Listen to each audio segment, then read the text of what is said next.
अलविदा जुम्मा को लेकर एनडीए में घमासान। संभल और मेरठ में पुलिस की कार्यशैली पर सवाल। जयंत चौधरी ने योगी प्रशासन पर उठाए सवाल। एक नोवेल का सहारा लेकर योगी पर किया हमला।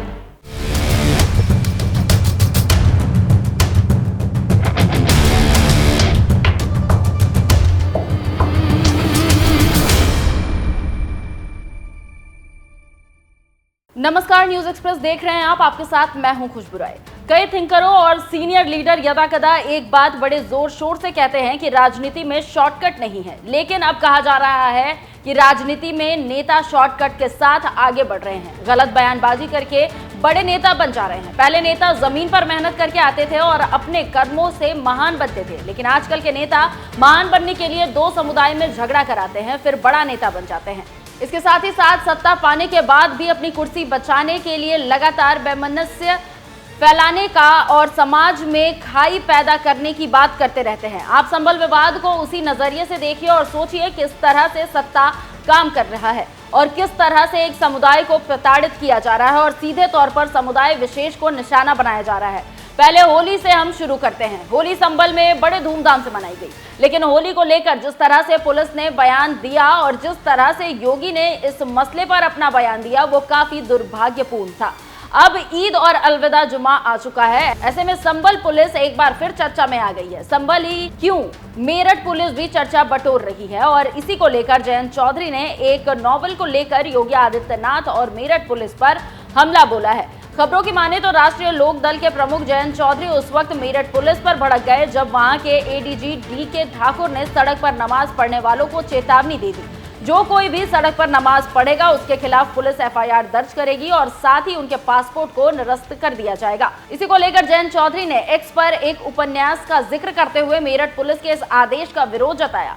जयंत चौधरी ने जिस उपन्यास का जिक्र किया उसका नाम 1984 है, जिसे जॉर्ज ऑरवेल ने लिखा है। इस नॉवल में मौजूदा पुलिस व्यवस्था वैसी हो गई है जैसे जॉर्ज ऑरवेल ने अपने उपन्यास में बताई है। इस उपन्यास में यह बताया गया है कि एक अधिनायकवादी सरकार होती है जो लोगों की हर गतिविधि पर नजर रखती है और उनकी स्वतंत्रता को सीमित करने की कोशिश करती है।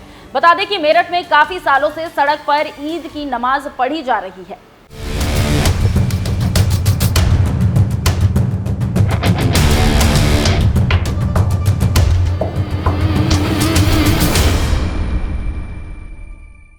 जानकारी देते चले कि अगर कोई पुलिस के आदेश का उल्लंघन करता है तो एफआईआर के साथ साथ पासपोर्ट निरस्तीकरण की रिपोर्ट भी दी जाएगी, जिससे वो मक्का मदीना की यात्रा ना कर सके। पुलिस ने साफ तौर पर कह दिया है कि ईदगाह के सामने सड़क पर नमाज अदा ना करे, साथ ही कहा है कि आसपास की मस्जिदों में नमाज अदा की जाएगी। जानकारी देते चले कि यूपी में शुक्रवार को रमजान के आखिरी जुम्मे की नमाज पढ़ी गई और ऐसे में पूरे प्रदेश में सुरक्षा की कड़ी व्यवस्था की गई है। संभल को तो छावनी में ही तब्दील कर दिया गया है। संभल में 4000 जवान, 1300 सीसीटीवी कैमरे, 3 ड्रोन और 10 अलग अलग सेना की कंपनियों के जवानों को तैनात किया गया है।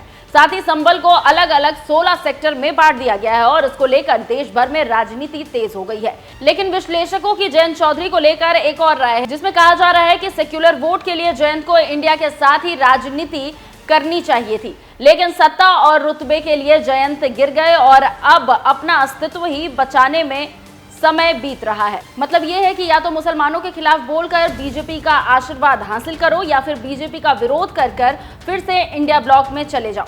लेकिन यह बात तो तय है कि एनडीए में आकर वो फंस गए हैं और अब तो उनका हाल सांप छछूंदर वाला हो गया है, क्योंकि ना ही ये निगलते बन रहा है ना ही उगलते। देखना होगा कि अब आगे क्या कुछ सामने आता है।